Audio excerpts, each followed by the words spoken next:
जय हिंद, वंदे मातरम। दोस्तों, आज हम 14 मार्च के महत्वपूर्ण करंट अफेयर्स पर चर्चा करेंगे और इस क्लास की डेली पीडीएफ प्राप्त करने के लिए आप डिस्क्रिप्शन या कमेंट बॉक्स में पिन लिंक से जुड़कर डेली पीडीएफ प्राप्त कर सकते हैं।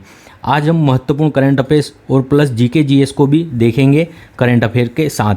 तो आइए, हमारा पहला प्रश्न है आज का। हाल ही में किस देश के पहले निजी क्षेत्र के रॉकेट केरोस का प्रक्षेपण विफल रहा? तो यह जापान का केरोस रॉकेट का प्रक्षेपण था जो कि विफल रहा और यह एक निजी कंपनी का रॉकेट था। केरोस का परीक्षण असफल रहा। यह जापान की स्पेस कंपनी का रॉकेट था और ये पहला निजी क्षेत्र का रॉकेट था जापान का, और इसका प्रक्षेपण के समय इसमें क्या विस्फोट हो गया। और अभी हाल ही में H3 रॉकेट भी किसने लॉन्च किया था? तो यह भी जापान के द्वारा लॉन्च किया गया था H3 रॉकेट, और यह सफल परीक्षण रहा था। चांद पर लैंड करने वाला पहला लैंडर कौन सा है? निजी क्षेत्र का, जो कि प्राइवेट कंपनी का है।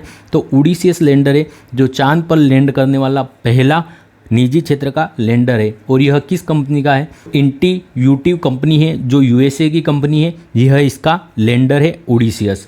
आगे हम देखते हैं, अगर राजधानी देखें, जापान की कुछ जानकारी देखें हम, तो जापान की राजधानी क्या है? टोक्यो है। इसका उपनाम क्या है? तो निप्पन और उगते हुए सूरज का देश और सुकुमारों का देश भी कहा जाता है जापान को। यहाँ की संसद को डाइट कहा जाता है।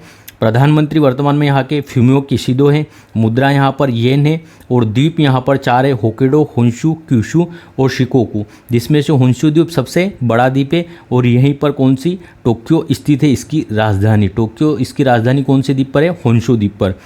आगे हम देखते हैं, विश्व में प्रथम निजी क्षेत्र का मून लैंडर कौन सा है? तो यह ओडिसियस ही है।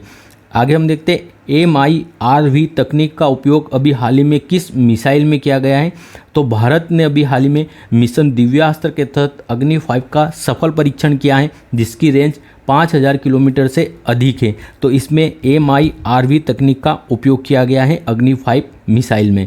अगला है, इनसेट 3DS उपग्रह को अभी हाल ही में किससे लॉन्च किया है? तो भारत के द्वारा GSLV F-14 के द्वारा लॉन्च किया गया है इनसेट 3DS को, और यह मौसम संबंधित जानकारियों को उपलब्ध कराएगा, अर्थात ये मौसम संबंधित उपग्रह हैं।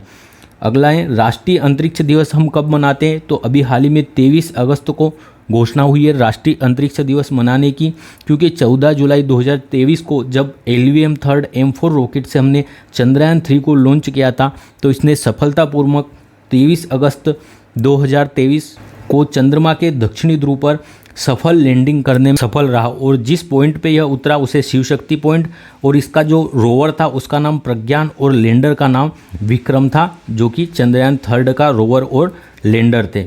अब हम लक्ष्य सीरीज देखते हैं। यह लक्ष्य सीरीज का 7वां एपिसोड है, जिसमें हम 6 माह के मोस्ट इंपॉर्टेंट करंट अफेयर्स का रिवीजन कर रहे हैं।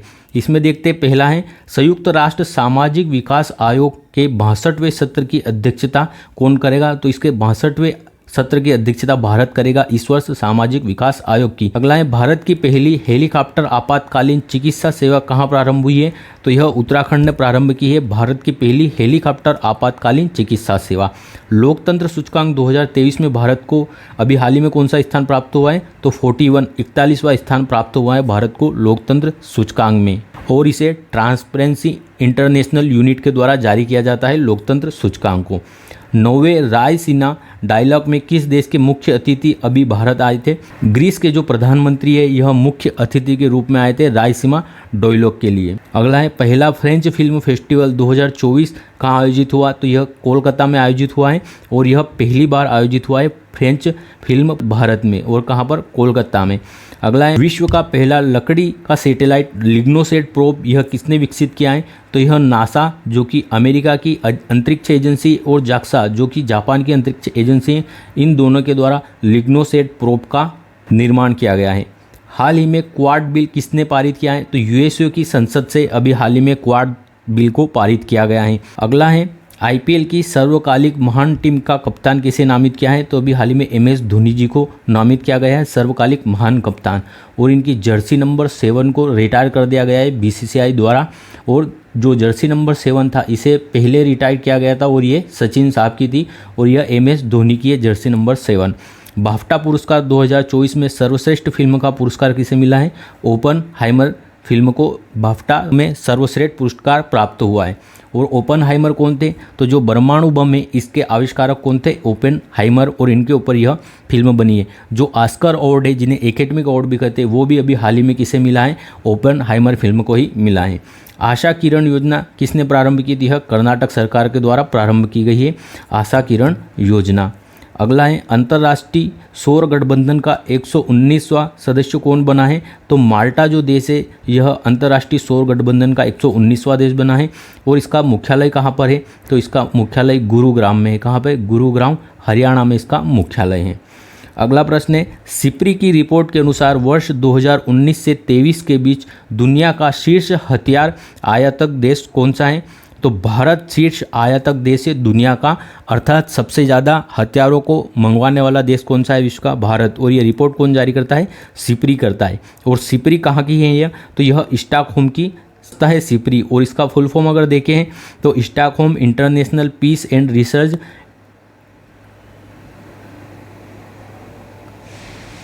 इंस्टीट्यूशन इसका फुल फॉर्म है।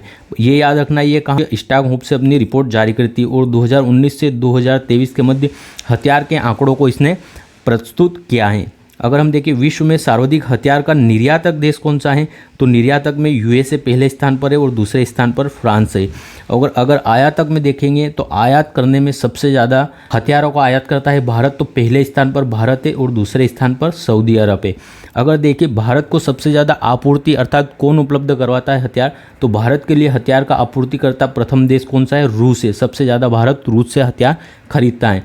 36% लगभग हथियार भारत रूस से खरीदता है। और भारत और रूस के ही द्वारा ब्रह्मोस मिसाइल को बनाया गया है साथ मिलकर, और यह एक सुपरसोनिक मिसाइल है। आगे हम देखते हैं मंगोलिया, दोनों में इसका विस्तार है, दोनों देशों में, चीन और मंगोलिया में तकलामकान का मरुस्थल का। गोबी का मरुस्थल यह कहाँ पर स्थित है, तो गोबी का मरुस्थल मंगोलिया में स्थित है। कालाहारी मरुस्थल कहाँ पर है, तो यह नामीबिया, बोत्सवाना और दक्षिण अफ्रीका, इन तीनों देशों की सीमाओं पर लगा हुआ है कालाहारी मरुस्थल। और यहाँ पर कौन सी जनजाति पाई जाती है, तो यहाँ पर एक जनजाति पाई जाती है बुशमैन जनजाति। कौन सी, बुशमैन जनजाति पाई जाती है कालाहारी मरुस्थल में। सहारा का मरुस्थल ये कहाँ पे, तो ये अफ्रीका महाद्वीप में स्थित है। अफ्रीका महाद्वीप में स्थित है सहारा का मरुस्थल, और यह विश्व का सबसे बड़ा मरुस्थल है। और इस मरुस्थल के मध्य में ही कौन सी, चाड़ झील स्थित है। सहारा मरुस्थल में कौन सी, चाड़ झील स्थित है। और यह विश्व का सबसे बड़ा मरुस्थल है सहारा मरुस्थल। थार का मरुस्थल यह कहाँ पर है, भारत में। कहाँ पर है, थार का मरुस्थल भारत में। और यह सर्वाधिक जनसंख्या वाला मरुस्थल है, अर्थात जितने भी मरुस्थल है उसमें सबसे अधिक जनसंख्या कहाँ पर निवास करती है, तो थार के मरुस्थल में। तो यह सर्वाधिक जनसंख्या निवास वाला मरुस्थल है थार का मरुस्थल। और कहाँ पर है यह, भारत में स्थित है। पेटागोनिया का मरुस्थल ये कहाँ पे स्थित है, अर्जेंटीना में स्थित है। और इसकी राजधानी क्या है, ब्यूनस आयर्स इसकी राजधानी है। ग्रेट सैंडी, गिब्सन, सिप्सन और ग्रेट विक्टोरिया ये मरुस्थल कहाँ पर स्थित है, तो ये मरुस्थल स्थित है ऑस्ट्रेलिया में। कहाँ पर स्थित है, ऑस्ट्रेलिया में स्थित है ग्रेट सैंडी, गिब्सन, सिप्सन और विक्टोरिया मरुस्थल। भारत का प्रदेश किसे कहा जाता है, तो जो छोटा नागपुर का पठार है, जो छोटा नागपुर का पठार है इसे भारत का रूर प्रदेश कहा जाता है। रूर कहाँ पर है, तो जर्मनी में राइन घाटी में रूर क्षेत्र जो कोयला उत्पादन के लिए प्रसिद्ध है। भारत का डेट्रॉइट किसे कहा जाता है, तो पीथमपुर को कहा जाता है भारत का डेट्रॉइट। यह ऑटोमोबाइल इंडस्ट्री से संबंधित है। नीलगिरी कहाँ पर है, तो जो हमारा पूर्वी घाट है और पश्चिमी घाट, जो हमारा पश्चिमी घाट है और पूर्वी घाट, इन दोनों का मिलन बिंदु क्या है, नीलगिरी है। और इसकी सबसे ऊंची चोटी कौन सी है, तो डोडा बेटा, जो डोडा बेटा है वह इसकी सबसे ऊंची चोटी है नीलगिरी की। और यह किसकी गांठ है, तो पूर्वी घाट और पश्चिमी घाट का मिलन बिंदु है, उसे नीलगिरी कहते हैं। बाबा बुदान की पहाड़ी और कुंद्रेमुख ये दोनों कहाँ पर स्थान स्थित है, तो यह कर्नाटक के स्थान है। और यह किसके उत्पादन के लिए प्रसिद्ध है, तो यह लौह उत्पादन के लिए प्रसिद्ध है दोनों, बाबा बुदान की पहाड़ी और कुंद्रेमुख। अगला प्रश्न है हमारा, हाल ही में भारत की राष्ट्रपति द्रौपदी मुर्मू को किस देश के राष्ट्रीय दिवस समारोह का मुख्य अतिथि चुना गया है, तो अभी हाल ही में द्रौपदी मुर्मू जी मॉरिशस की राष्ट्रीय दिवस समारोह में मुख्य अतिथि चुनी गई है। राष्ट्रपति द्रौपदी मुर्मू मॉरिशस के राष्ट्रीय दिवस समारोह में मुख्य अतिथि के रूप में गई हैं और यहाँ पर 12 मार्च को राष्ट्रीय दिवस मनाया जाएगा, क्योंकि मॉरिशस का 1968 में मुक्त हुआ था, किससे, इंग्लैंड से आज़ाद हुआ था और इसने 1999 में फर्स्ट अपना रिपब्लिक डे मनाया था। इसलिए 12 मार्च को ही यह अपना राष्ट्रीय दिवस मनाता है, जिसमें हमारे देश की राष्ट्रपति द्रौपदी मुर्मू जी शामिल होगी। यहाँ के पीएम कौन है मॉरिशस के? प्रविंद कुमार जगन्नाथ जी यहाँ के पीएम है और यहाँ के राष्ट्रपति कौन है? तो पृथ्वीराज यहाँ के राष्ट्रपति है वर्तमान में। और द्रौपदी मुर्मू जी के साथ अभी हाल ही में 2 जहाज भी गए हैं, INS तीर और INS सारथी। मालदीव की राजधानी है माले, श्रीलंका की श्री जयवर्धनपुरे कोट्टे, मॉरिशस की है पोर्ट लुइस और सेशेल्स की राजधानी है विक्टोरिया। अगर हम देखें ये देश कहाँ पर स्थित है, तो यह कौन सा अफ्रीका महाद्वीप है। अफ्रीका महाद्वीप के इस साइड पूर्व में आप हिंद महासागर में देखेंगे कि एक देश है, कौन सा, मेडागास्कर द्वीप। इस मेडागास्कर द्वीप के पास में आपको सेशेल्स और मॉरिशस यहाँ देश देखने को मिलेंगे, सेशेल्स और मॉरिशस। आगे हम देखते हैं 75वें गणतंत्र दिवस पर हमारे मुख्य अतिथि कौन थे इस बार? तो इम्मेनुअल मैक्रों जी हमारे मुख्य अतिथि 75वें गणतंत्र दिवस पर अभी हाल ही में थे, जो कि फ्रांस के राष्ट्रपति है। और पहले गणतंत्र दिवस पर हमारे मुख्य अतिथि कौन थे 1950 में? तो सुकर्णो साहब, जो इंडोनेशिया के तत्कालीन समय के राष्ट्रपति थे, यह हमारे मुख्य अतिथि थे। अगर हम देखें गणतंत्र दिवस पर फर्स्ट झांकी का अवार्ड किसे मिला है, तो अगर राज्यों की श्रेणी में देखें तो यह उड़ीसा की झांकी को फर्स्ट अवार्ड मिला है। और मंत्रालयों की श्रेणी में फर्स्ट झांकी का अवार्ड किसे मिला है, तो यह संस्कृति मंत्रालय को मिला है। किसे? संस्कृति मंत्रालय को मिला है मंत्रालय की श्रेणी में। अगला है द्रौपदी मुर्मू किस राज्य की प्रथम महिला राज्यपाल रही है, तो यह झारखंड की प्रथम महिला राज्यपाल रही है द्रौपदी मुर्मू जी। और इनका जन्म कहाँ पर? उड़ीसा के मयूरभंज जिले में इनका जन्म हुआ था। और इन्होंने राष्ट्रपति के चुनाव में किसे? यशवंत सिन्हा जी को पराजित करके राष्ट्रपति का चुनाव जीता था। अगला है राष्ट्रपति के निर्वाचन में कौन कौन भाग ले सकता है, तो अनुच्छेद 54 के अंतर्गत राष्ट्रपति के निर्वाचक मंडल का उल्लेख किया गया है। इसमें लोकसभा के और राज्यसभा के निर्वाचित सदस्य और जो विधानसभा है सभी राज्यों के, उनके भी निर्वाचित सदस्य, अर्थात जितने भी निर्वाचित सदस्य होंगे लोकसभा के, राज्यसभा के और विधानसभाओं के सभी राज्यों की, वो इसमें भाग लेंगे। और इसके अतिरिक्त 70वें संविधान संशोधन द्वारा प्रावधान किया गया था कि जो दिल्ली और पौंडीचेरी यहाँ की जो विधानसभा है, इनके सदस्य भी भाग लेंगे राष्ट्रपति के चुनाव में। तो लोकसभा के, राज्यसभा के सदस्य, सभी विधानसभाओं के MLA और दिल्ली और पौंडीचेरी यहाँ के जो विधानसभा के सदस्य होंगे वह भाग लेंगे राष्ट्रपति के चुनाव में। और अगर महाभियोग का पूछ ले, महाभियोग, राष्ट्रपति पर महाभियोग चलाया जाता है अनुच्छेद 61 के द्वारा। और इस समय कौन कौन भाग लेंगे राष्ट्रपति के महाभियोग में, तो इसमें लोकसभा और राज्यसभा दोनों के सभी सदस्य भाग लेंगे। जो मनोनीत सदस्य है वह भी भाग लेंगे राष्ट्रपति के महाभियोग में। जो प्रस्ताव पारित होगा उसमें लोकसभा और राज्यसभा दोनों के सभी सदस्य शामिल होंगे। इसमें जो विधानसभाएं हैं यह शामिल नहीं होती है और दिल्ली और पौंडीचेरी की जो विधानसभा के सदस्य वो भी महाभियोग प्रक्रिया में शामिल नहीं होते हैं। अगला प्रश्न है निर्वाचन के लिए न्यूनतम आयु कितनी है? राष्ट्रपति के लिए, उपराष्ट्रपति के और राज्यपाल के लिए तो 35 वर्ष न्यूनतम आयु है निर्वाचन के लिए, राष्ट्रपति, उपराष्ट्रपति और राज्यपाल के लिए।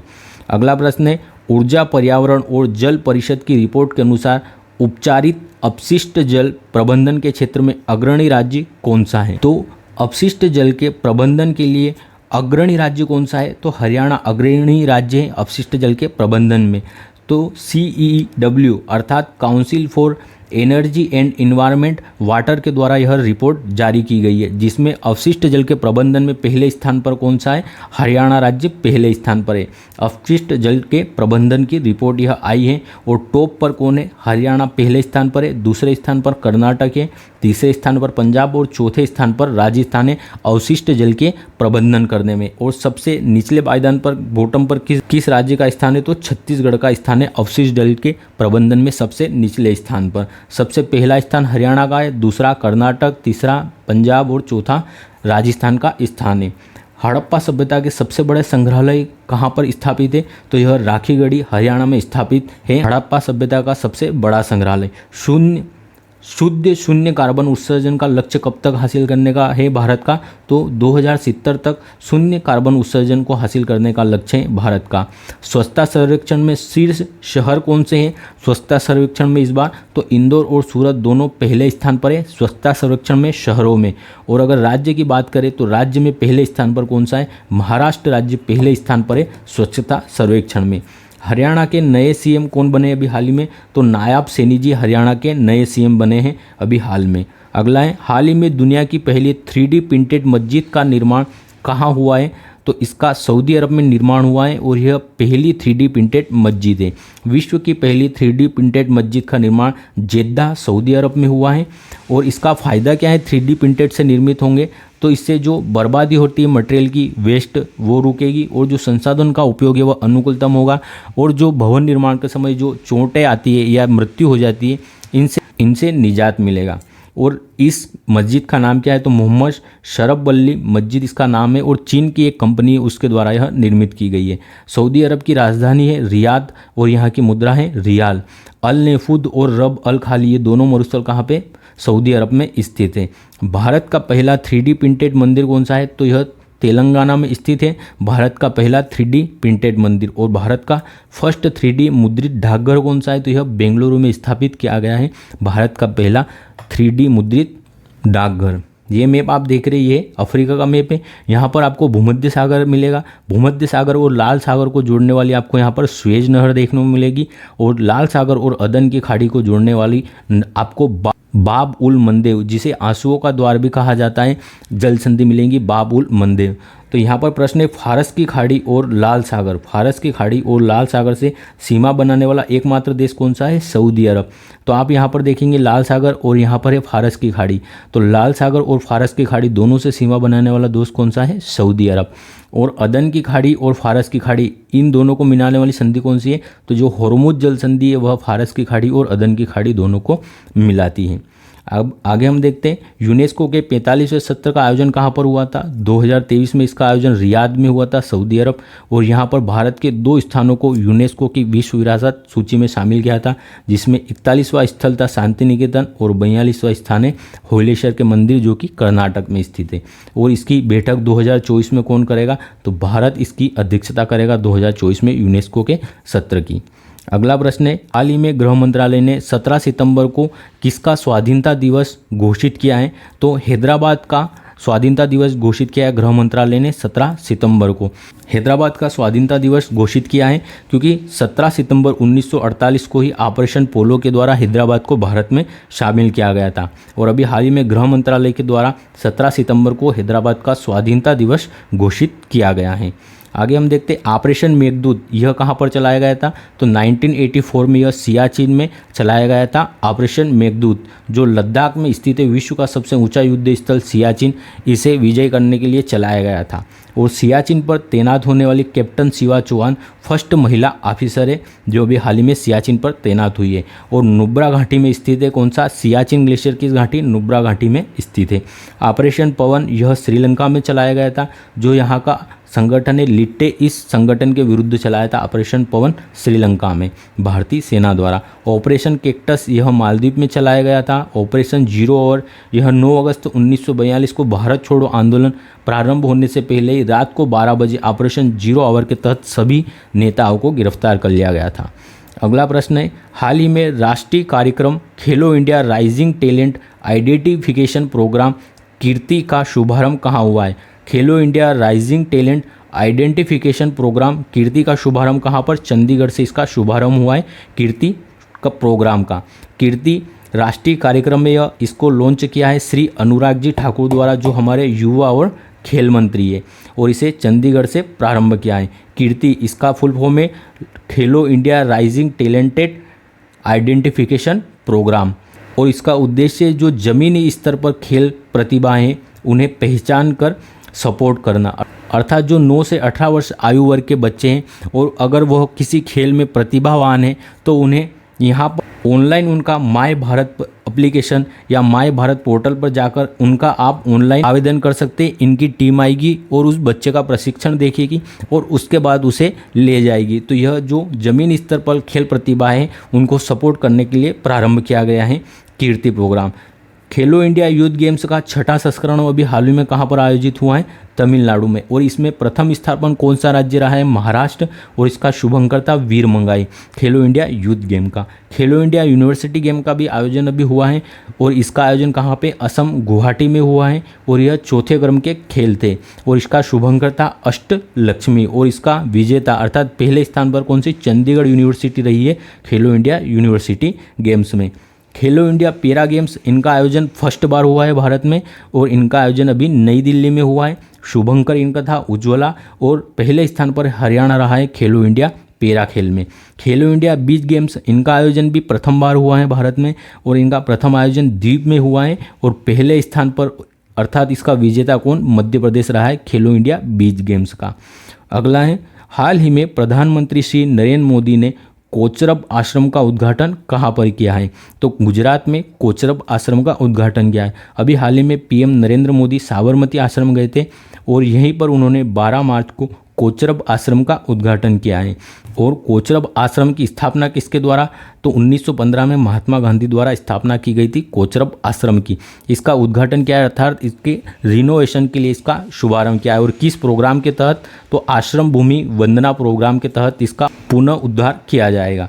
12 मार्च 1930 को ही दांडी मार्च यात्रा प्रारंभ हुई थी, इसलिए इसका 12 मार्च को उद्घाटन किया गया है। अगर हम देखें यहाँ पर गांधी जी ने क्यों स्थापित किया था इस आश्रम को? तो यहाँ पर गांधी जी गोपालन, खादी का निर्माण और जो भी रचनात्मक गतिविधियाँ होती थी उनको करते थे इस कोचरब आश्रम में और इसका पूर्व नाम हरिजन आश्रम था। दांडी मार्च प्रारंभ हुई थी 12 मार्च 1930 को और यह 6 अप्रैल 1930 को दांडी पहुँचकर सविनय अवज्ञा आंदोलन का प्रारंभ होता है। इनके साथ गांधी जी के साथ इनके 78 अनुयायी थे और इन्होंने नमक हाथ में लेकर नमक कर का विरोध किया था और इसके साथ ही सविनय अवज्ञा आंदोलन प्रारंभ हो जाता है 1930 में। और इसी समय पहला गोलमेज सम्मेलन का आयोजन होता है कहाँ पर? लंदन में। और गोलमेज सम्मेलन में भाग लेने के लिए ही जो दूसरा गोलमेज सम्मेलन हुआ था उसमें कांग्रेस को भाग लेने के लिए 5 मार्च 1931 को गांधी इरविन के मध्य गांधी इरविन समझौता होता है। कब होता है? 5 मार्च 1931 को। और जो द्वितीय गोलमेज सम्मेलन हुआ था लंदन में उसमें कांग्रेस के द्वारा भाग लिया गया। तो कौन से सम्मेलन में कांग्रेस ने भाग लिया था? द्वितीय गोलमेज सम्मेलन में कांग्रेस ने भाग लिया था और गांधी जी ने कांग्रेस की ओर से इसमें भाग लिया था। अगला है, गांधी इरविन समझौता कब हुआ था? 5 मार्च 1931 को हुआ था गांधी इरविन समझौता। कांकरापारा परमाणु संयंत्र कहाँ पर स्थित है? तो यह गुजरात में स्थित है कांकरापार परमाणु संयंत्र। दुनिया का सबसे बड़ा कार्यालय कौन सा है? तो अभी हाल ही में डायमंड बोर्ड जो कि गुजरात के सूरत में खोला गया है, यह दुनिया का सबसे बड़ा कार्यालय है। अगला प्रश्न है हमारा, हाल ही में भारत के पहले फ्यूचर लैब्स केंद्र का उद्घाटन कहाँ हुआ है? तो तिरुवनंतपुरम केरल में इसका उद्घाटन हुआ है फ्यूचर लैब्स का। केरल की राजधानी तिरुवनंतपुरम में हुआ है फ्यूचर लैब और यह भारत का पहला फ्यूचर लैब होगा जो केरल के तिरुवनंतपुरम में स्थापित किया गया है। और कहाँ पर? जो सीडेक का कार्यालय है वहाँ पर स्थापित किया जाएगा इसे। और यह क्या कार्य करेगा? तो जो सेमीकंडक्टर चिप होती है उनके उत्पादन और उनके रिसर्च पर यह कार्य करेगा। सीडेक इसका फुल फॉर्म है centre of development for advance computing, CDAC का फुल फॉर्म है। वायुमंडलीय अनुसंधान परीक्षण संस्थान की स्थापना अभी हाल ही में कहाँ पर हुई है? तो मध्य प्रदेश के सीहोर जिले में हुई है और सीहोर जिले के सिलखेड़ा स्थान पर वायुमंडलीय अनुसंधान परीक्षण संस्थान की स्थापना हुई है। विक्रम साराभाई स्पेस सेंटर ये कहाँ पर? तिरुवनंतपुरम में स्थित है, यह केरल में। थालघाट, भोरघाट, पालघाट और सेनगोट्टा यह दक्षिण भारत के प्रमुख दल रहे हैं। जो थालघाट और भोरघाट है यह महाराष्ट्र में स्थित है। सेनकोट्टा और पालघाट ये कहाँ पे? केरल में स्थित है। मुंबई को नासिक से कौन जोड़ता है? थालघाट। और मुंबई को पुणे से जोड़ता है भोरघाट। पालघाट और सेनकोट्टा, जो सेनकोट्टा यह तिरुवनंतपुरम को मदुरई से जोड़ता है। थय्यम, कुडियट्टम, कथकली, मोहिनीअट्टम नृत्य कहाँ के हैं? तो यह केरल के नृत्य प्रमुख थय्यम, कुडियट्टम, कथकली और मोहिनीअट्टम। भारत में थोरियम की प्राप्ति कहाँ पर होती है? तो जो केरल में मोनोजाइट रेत है यहीं से थोरियम की प्राप्ति होती है और यह एक परमाणु ईंधन है। हाल ही में गोरसम कोरा महोत्सव का आयोजन कहाँ पर हुआ है? तो अरुणाचल प्रदेश में गोरसम कोरा महोत्सव का आयोजन हुआ है। गोरसम कोरा महोत्सव यह अरुणाचल प्रदेश के तवांग में आयोजित हुआ है और यह बौद्ध मठ में आयोजित हुआ है। अर्थात जो बौद्ध भिक्षु है उनके लिए इसका आयोजन हुआ है गोरसम कोरा महोत्सव का। अगर हम देखें भारत और भूटान के मध्य जो संबंध है उनको बढ़ाने के लिए इसका आयोजन किया गया है। और तवांग में ही एक घाटी स्थित है जेमीथांग घाटी, और 1959 में इसी घाटी से दलाई लामा भारत में शरण लेने के लिए आए थे जेमीथांग घाटी से। और ये अभी वर्तमान में कहाँ रहते हैं दलाई लामा, तो धर्मशाला हिमाचल प्रदेश में अभी यह रहते हैं। चापचार कूट या जिसे बम्बू डांस या छिराऊ डांस भी कहा जाता है, यह किस राज्य का है, तो यह मिजोरम का है चापचार कूट। वांगला यह मेघालय का फेस्टिवल है जिसे 100 ड्रम्स फेस्टिवल भी कहा जाता है वांगला को। होजागिरी यह त्रिपुरा का है, और हार्नबिल फेस्टिवल नागालैंड का है जिसे त्योहारों का त्योहार भी कहा जाता है। अब हम रसगुल्ला सीरीज़ देखते हैं जो गौरव सर के द्वारा चलाई जा रही है, विशेष रसगुल्ला सीरीज। इसमें आज हम पंचवर्षीय योजनाओं को देखेंगे। पंचवर्षीय योजनाएं कौन बनाता था, योजना आयोग बनाता था, और 1950 में इसे गठित किया गया था योजना आयोग को। और यहाँ इसके प्रमुख कौन होते थे, तो प्रधानमंत्री इसके प्रमुख होते थे। और यह मॉडल हमने कहाँ से ग्रहण किया था, पंचवर्षीय योजनाओं का, यह रूस से ग्रहण किया था हमने। पहली योजना चलती है पंचवर्षीय योजना 1951 से 1956 के मध्य, और यह हेरोल्ड डोमर मॉडल पर आधारित थी, और यह कृषि पर फोकस था, अर्थात इसका कृषि में सुधार करना इस पर फोकस था। और हमने इस समय 3.6% की वृद्धि भी हासिल की थी, जो कि वर्तमान तक भी सर्वाधिक वृद्धि थी। दामोदर नदी घाटी और भाखड़ा नागल जैसी नदी घाटी परियोजनाएं भी पहली पंचवर्षीय योजना में प्रारंभ की गई, और इसी के दौरान सामुदायिक विकास कार्यक्रम भी प्रारंभ किया गया 2 अक्टूबर 1952 को। सेकंड पंचवर्षीय योजना थी 1956 से 1961 के बीच, और यह महालनोबिस मॉडल पर आधारित थी, और इसमें भारी उद्योग की स्थापना पर बल दिया गया। इसके अंतर्गत जो लौह इस्पात संयंत्र है भिलाई, राउरकेला और दुर्गापुर, यहाँ पर कुछ लौह इस्पात संयंत्र स्थापित किए गए। भिलाई छत्तीसगढ़, राउरकेला उड़ीसा और दुर्गापुर पश्चिम बंगाल, यहाँ पर इस्पात संयंत्र स्थापित हुए। 1961 से 1966 के मध्य तीसरी पंचवर्षीय योजना थी। इस पर कृषि और उद्योग दोनों क्षेत्रों पर समान रूप से बल दिया गया तीसरी पंचवर्षीय योजना में, और इसी में बोकारो स्टील प्लांट है, इसकी स्थापना हुई थी झारखंड में। और इसी समय जो तीसरा प्लान था हमारा पंचवर्षीय, इसी में चीन से युद्ध हुआ था हमारा 1962 में, और 1965 में पाकिस्तान से युद्ध हुआ था। तो यह योजना आंशिक रूप से असफल रही थी तीसरी पंचवर्षीय योजना। और 1966 से 67, 67 से 68 और 68 से 69 तक हमारा क्या था, योजना अवकाश था, अर्थात 3 वर्षीय योजनाएं निर्मित की गई थी इसमें। और 1969 जो योजना अवकाश का अंतिम समय था, इसी समय हरित क्रांति प्रारंभ हुई थी भारत में। 1969 से 1974 तक हमारी जो चौथी पंचवर्षीय योजना है यह माधव गाडगिल समिति के आधार पर प्रारंभ की गई थी, और इस समय 14 बैंकों का राष्ट्रीयकरण हुआ था 1969 में चौथी पंचवर्षीय योजना के दौरान। और श्वेत क्रांति भी इसी दौरान प्रारंभ होती है 1969 के आसपास दूध के उत्पादन में वृद्धि के लिए। 1974 से 1978 तक 5वीं पंचवर्षीय योजना प्रारंभ होती है, और यह 4 वर्षीय योजना थी, अर्थात इसे 4 वर्ष में ही समाप्त कर दिया गया था कांग्रेस की सरकार के सत्ता से चले जाने और जनता पार्टी के सत्ता में आने पर। और जो 5वीं पंचवर्षीय योजना थी, इसी का नारा था गरीबी हटाओ, और यह दहर मॉडल पर आधारित थी, और कृषि में आत्मनिर्भरता प्राप्त करना इसका उद्देश्य था। और इसी में संकट यह उत्पन्न हुआ था, और भारत में LPG अर्थात लिबरलाइजेशन, प्राइवेटाइजेशन और ग्लोबलाइजेशन को किया गया था। और पंचवर्षीय योजना में न्यूनतम आवश्यकता कार्यक्रम को चलाया गया था। अगर हम देखें 1978 से 1979, 1979 से 1980, इन 2 वर्षों में रोलिंग प्लान चलाया गया, जो कि गुन्नार मिडल की अनुशंसा पर लागू किया था। 2 वर्ष के लिए रोलिंग प्लान किसकी अनुशंसा पर, गुन्नार मिडिल की अनुशंसा पर लागू किया था। 1980 से 1985 के मध्य छठी पंचवर्षीय योजना चलती है हमारी, और इसी में नाबार्ड की स्थापना होती है कब, 12 जुलाई 1982 को। 1985 से 1990 के मध्य 7वीं पंचवर्षीय योजना चलती है, और इसी में जवाहर रोजगार योजना को प्रारंभ किया था 1989 में।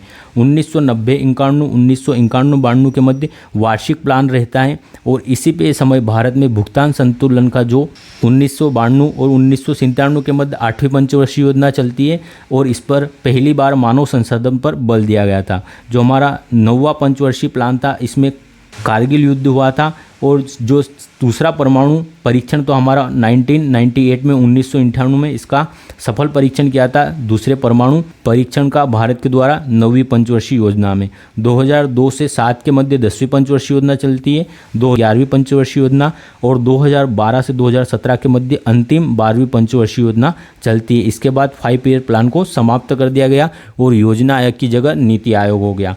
और जो 12वीं पंचवर्षीय योजना थी, इसकी थीम थी rapid sustainable and inclusive growth. Rapid sustainable and inclusive growth इसकी थीम थी 12वीं पंचवर्षीय योजना की। 11वां है नुमालीगढ़ रिफाइनरी ने खोला बांग्लादेश में अपना पहला विदेशी कार्यालय। किसके द्वारा? नुमालीगढ़ रिफाइनरी के द्वारा। और अगर ये वीडियो आपको कंटेंट की दृष्टि से इंपॉर्टेंट लगा हो तो चैनल को सब्सक्राइब अवश्य करें। अब हम कल के प्रश्नों का रिवीजन कर लेते हैं।